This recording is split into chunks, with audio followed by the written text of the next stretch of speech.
Hello everybody and welcome to another Blast Off Game video!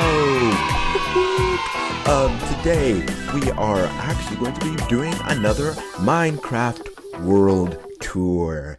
So this is super exciting. I am so hyped to get into it. But first, I would actually like to go over some questions that some people had about the previous video, and I feel like this is kind of important to actually bring up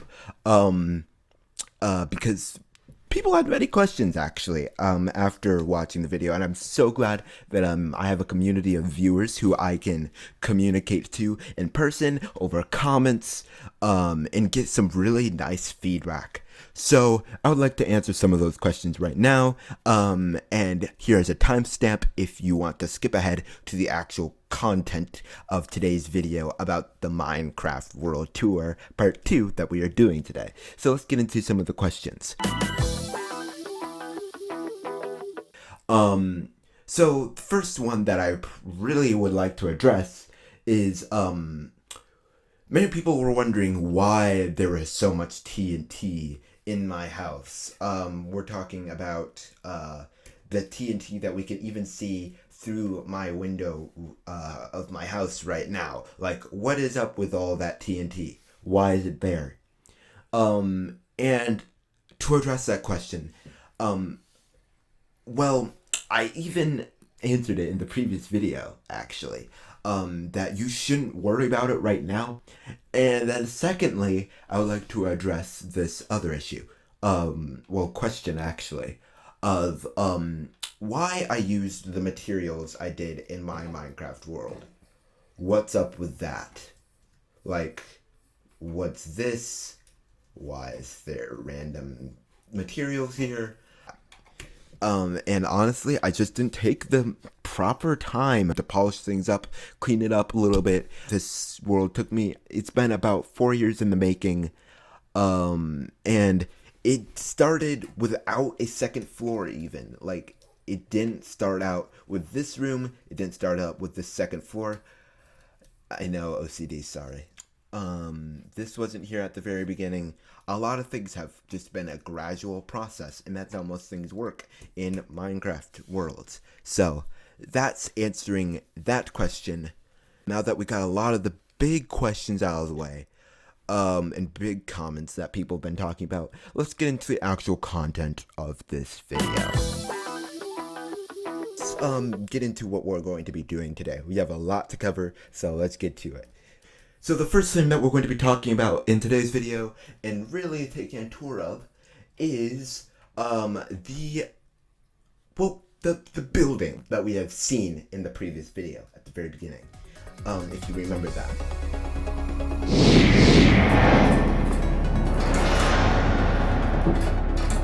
Excuse me, but what is this place?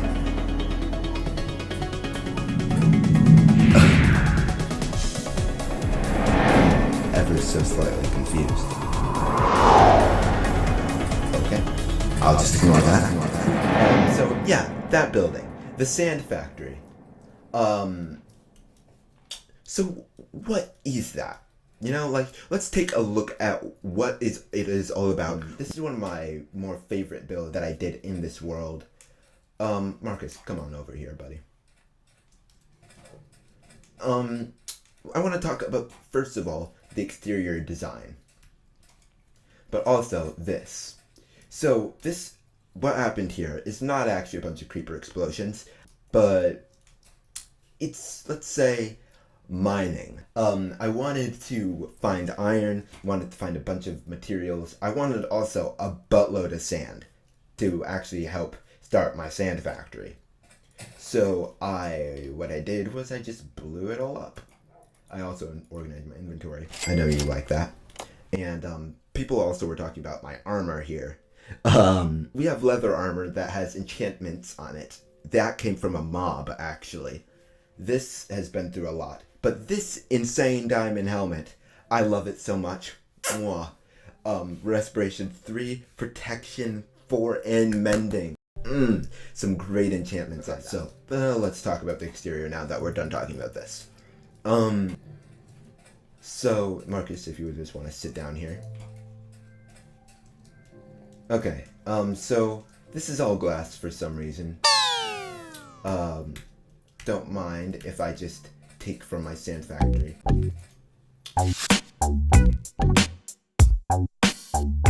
Yep, Silk Touch pickaxe. I've been working hard for that. I wanted a Silk Touch for a while.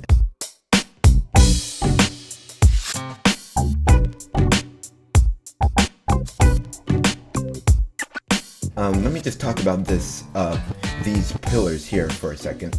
So these pillars actually were made from an original village house. So that's really what these pillars were based off of. I wanted to make them symmetrical, unlike a lot of things I build in my world for some really dumb reason. Yeah, I know it's very annoying for a lot of people. I greatly apologize. 20 minutes later.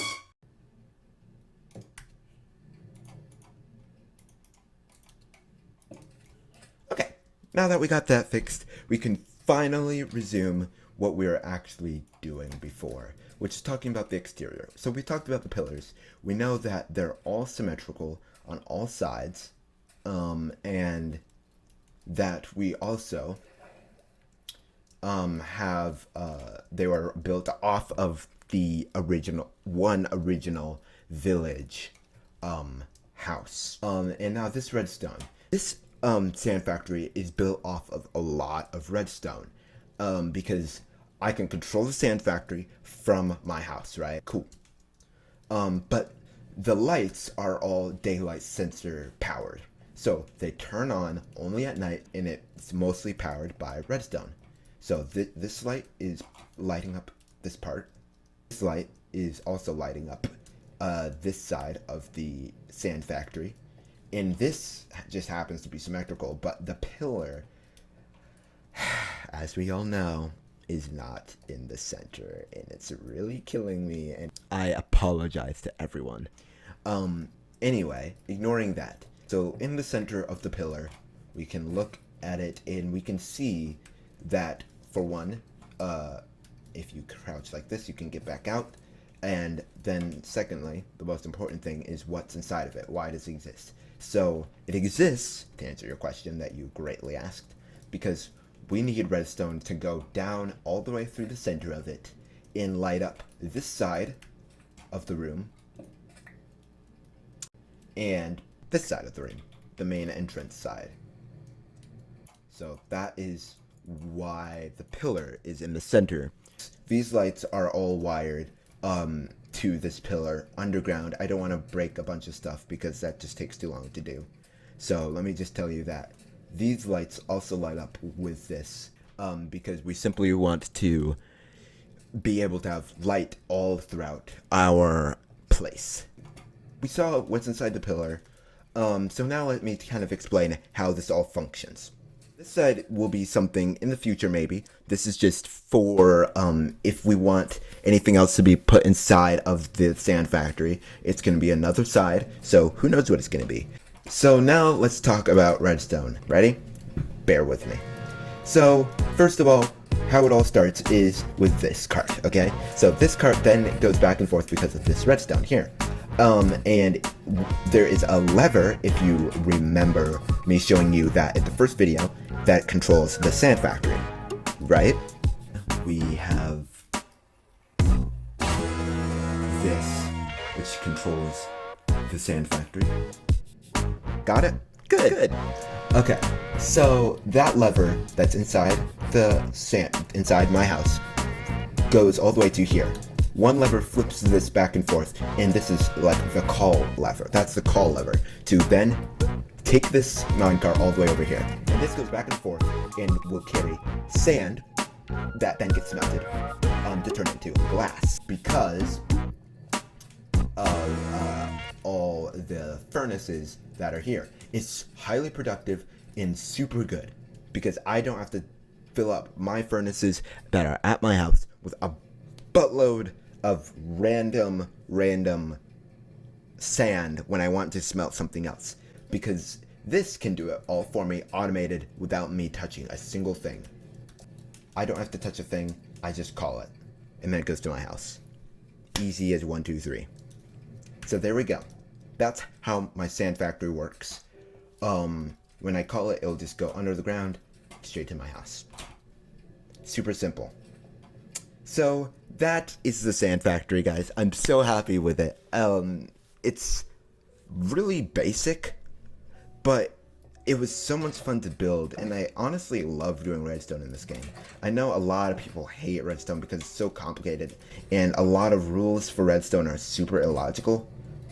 Part of the reason why I did not actually build the clock tower redstone bit of it, but I built the design of it, as you can tell, because it's, well, as some people would probably describe it, a little bit messy in some bits. And if you see the inside of the actual clock, it's filled with a bunch of dirt and cobblestone because I didn't really care about how it looked. So that's just a warning. I don't want people to judge me for that, even though I'm sure you will. But yeah, that's that. That's the sand factory. That's the exterior.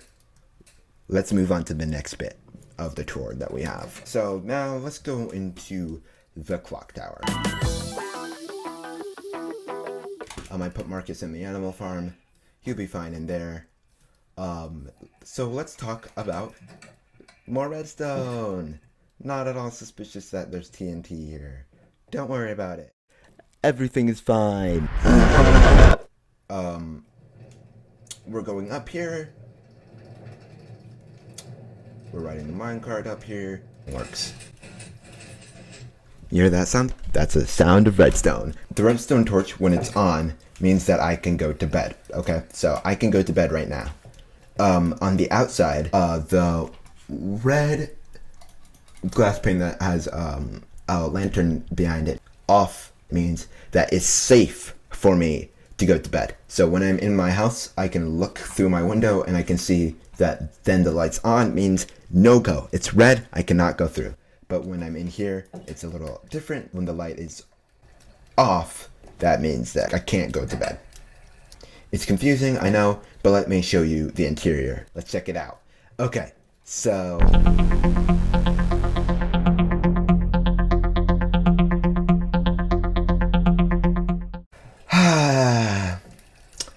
brace yourself for a big mess of redstone. Okay, so I told you that there's a bunch of materials that are all mixed up, and it hurts to even look at, I know.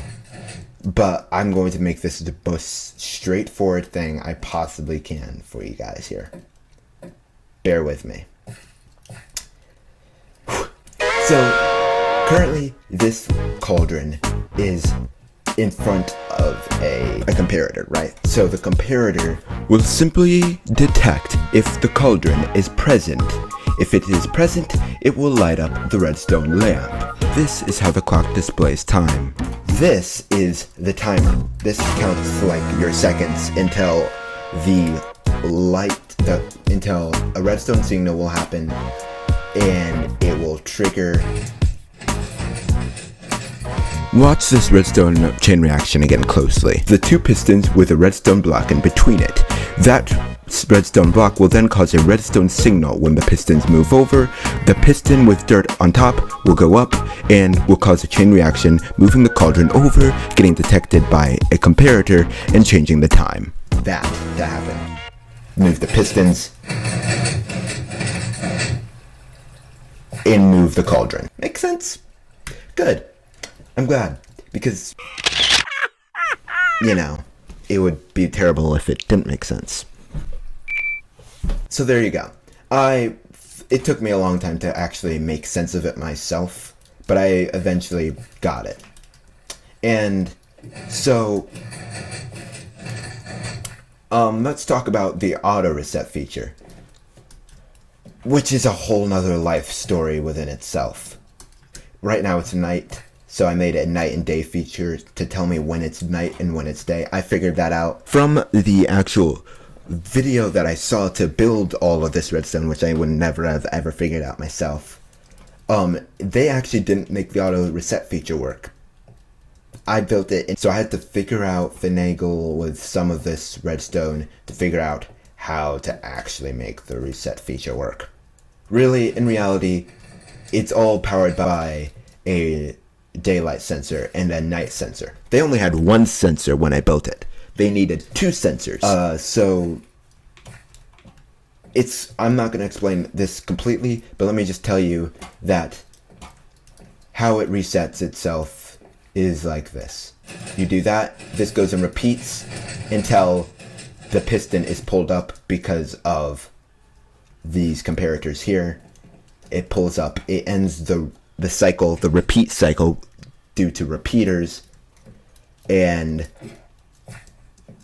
then once it's all the way up, redstone comparators will sense that there's a cauldron here, and it will pull this up. And now you can see that it did not sense it anymore, so it'll go down. So when at night I want to go to bed and it needs to reset, it will do that cycle all over again. So to show you that cycle of the repeaters and redstone acting in the auto reset feature when it's night again, I'll reset it so we can see your work. 20 minutes later.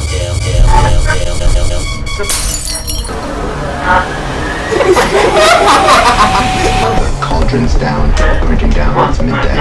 Ugh. Well, I guess I'll just go into my bunker. Nothing more out.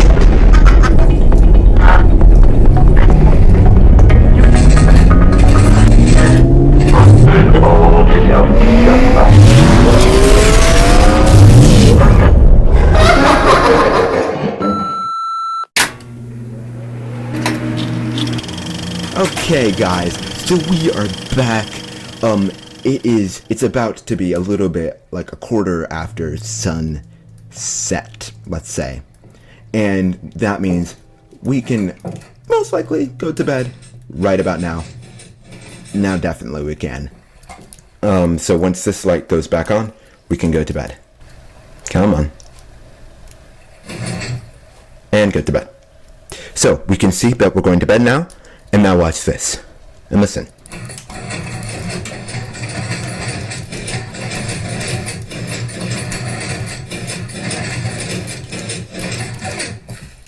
And it stops because it's morning. And we can see the piston with dirt is currently pulled up. Then the clock will move the cauldron over, and then it goes back down. And you could see how the comparator could not detect it anymore. So this goes back down in the redstone sink because of a redstone torch that's pushing this down. So that kind of shows you how that system works. The point is that this redstone clock tower is highly complicated, looks like a hot mess, and congratulations if you made it through here. If not, that's totally fine. I know a lot of people don't like redstone just because of how confusing things are, but yes, that is the redstone clock tower. Thank you for joining me on this journey. That's all the time that we have for today. I'm glad that we're doing this Minecraft World Tour series. And if you liked it, make sure to smash that like button in the face like a boss. And remember to always rock it on. Goodbye.